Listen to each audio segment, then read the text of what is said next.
Hey everyone, John David here. So today I'm gonna unbox one of my favorite phones of all time. Like, this reminds me of the Nokia Lumia designs, and that's the only reason why I bought it. This is the Samsung's Ultra model, but last year's one.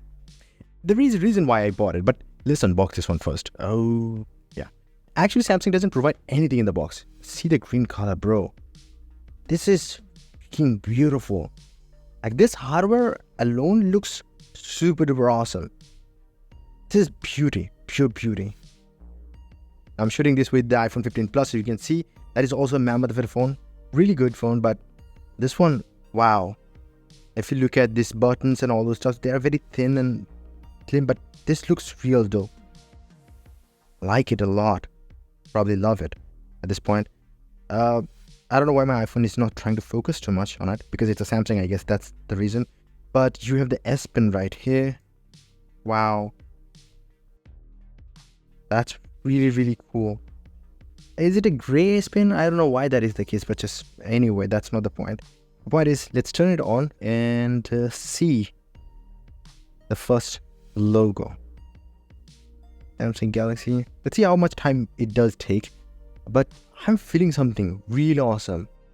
This is amazing. This is the curvy design. I really love the curvy design. As I said, like in my iPhone video, that I don't love the flat designs as much, but this one is feeling like a jewelry, literally, to me. Just so good. This camera housing in the first place, like when I got to see this phone for the first time on renders, I didn't like it, but wow, this looks amazing. But I'm gonna set it up. But before that, let's check what else we have in the box. A SIM ejector tool, and that's probably it, I guess. Maybe they will provide you the cables. I don't know how to open this one. Do you know? Okay, fine, this way. Okay, fine. You get USB-C to USB-C cable, and there are a few documentation, I guess, maybe. Yeah, that's probably it. So I'm gonna sort things out, and there's nothing in the box, literally. I don't really like it. Anyway, okay. I think I forgot one thing, to peel this thing off at the back as well as at the front. That's cool. And the next one has to be, there is somewhere like, wow. So now I'm gonna set this thing up, and I'm gonna meet you in the next part of this video, okay? Okay, finally, so I have kind of set it up. It's not perfect either at this point. It's still not my setup how it should look like, but look at this phone, man. This phone is a beauty. I mean, like, I never thought that this phone would look this good. I mean, I have seen the S23 Ultra, but I've never used one properly, like never had one. But this one seems amazing, and this is the same design, same everything, except that fact that that is much more boxier this side, and this is much more curvier. It kind of gives me the older Samsung Galaxy feels. I really like it. I really like it. Other than that, another thing is that this screen is just so beautiful. Like, look at these curves. I mean, yeah, these curves are something that I'm very accustomed to, because my last phone was also a curvy phone from Samsung. So I don't really mind it as much, and I know how to use it and how not to use it. So it's fine for me.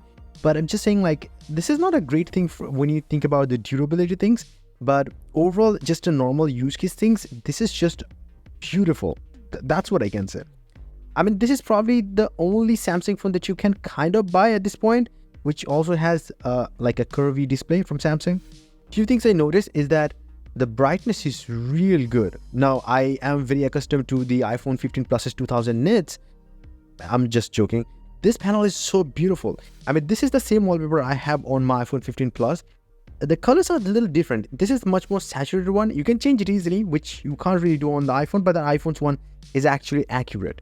But I really do adore this display. Like, this is beautiful. Like, holding this in the hand, this is a massive phone though, but because my hands are quite a bit big, I mean, not that big, but it's just good enough, chubby big hand, I think that's the only reason why the phone might feel a little small, but it's not. It's just a massive phone.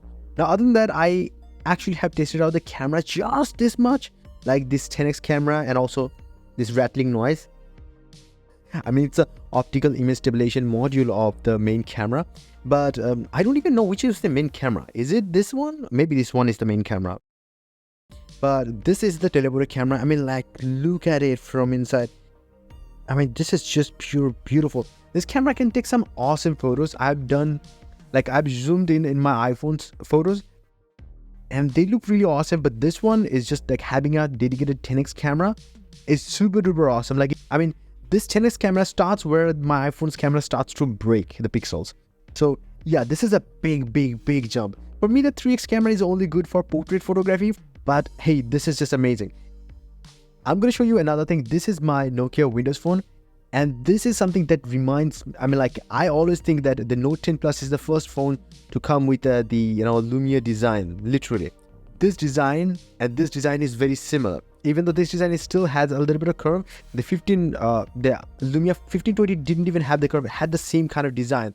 This is the modernized Lumia design, and the camera prowess of Samsung currently reminds me of the old Nokia's Lumia camera, pure view cameras. So now I know this video is getting to a weird point, but that's the history that I'm feeling nostalgic about this phone. I mean, like I wanted to own the Note 10 Plus, but I couldn't because back then I was a little young kid.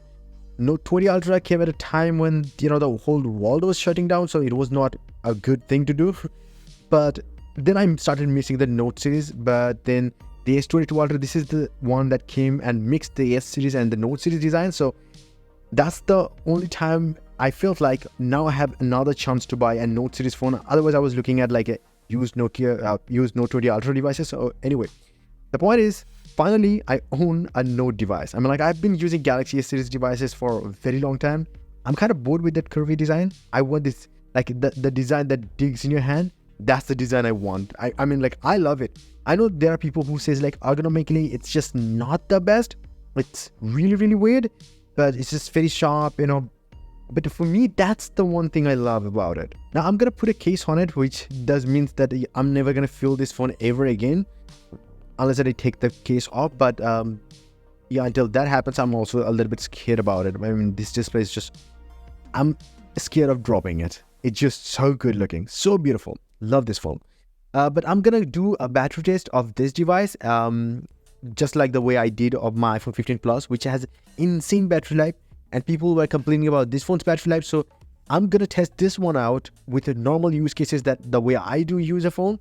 And I'm going to see whether I see that kind of battery drain or what kind of screen on time I'm getting. Well, people start to hate this phone whenever they talk about the S23 Ultra.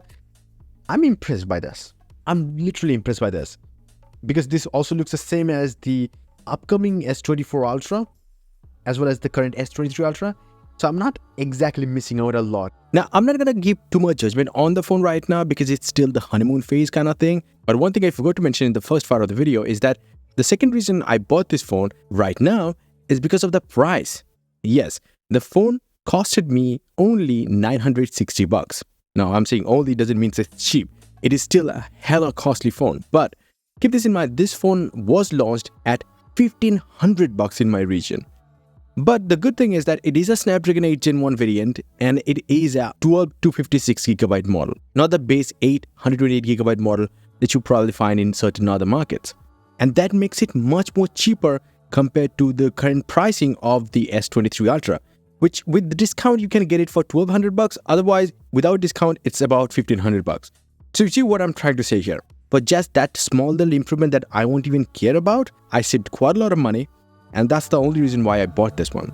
But I found out something really interesting after using it for 7 days, and I'm going to publish that in the review. You can subscribe this channel or come back later. And yes, if you want, you can get some crazy cool wallpapers up on my website. Definitely visit my website, joindavid.com, link down below. So yeah, that's about it. Until the next one, bye and take care.